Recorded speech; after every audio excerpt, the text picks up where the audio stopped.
So there's a saying which I've always liked, which is sometimes when you're handed the poison, the only thing you can do is drink it. And I'm not sure where that comes from. I'm not even sure who said it. But what I know is that in many ways, I think that sums up what men's work or men's personal development is. It's drinking the poison. And how I break that down is like this. A lot of the times what we're looking back at, what we're trying to change is strategies.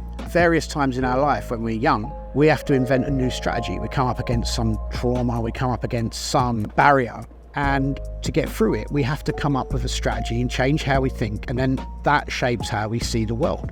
That's called a schema. And a lot of the times, the problem with personal development is that we're looking back in our past to try and find the trauma which created that scheme, which created that strategy. Now, the problem with that is that a lot of what we do is mimetic. We copy a lot of strategies around us. We copy it from our parents, we copy it from families, we copy it from friends. So we could be looking at a strategy which was developed by our great-great-great-great-grandfather, grandmother. So we could be looking in all the wrong places. And so I would rather take responsibility. If the strategy ain't working, rather than spending loads and loads and loads of time looking at where it come from, just look at how you change it in the now.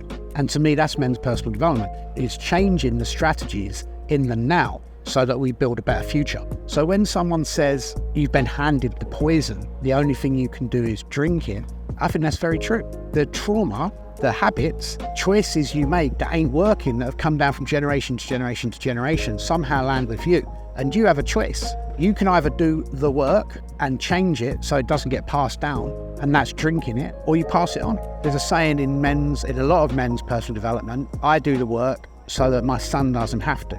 And to me, that's drinking the poison.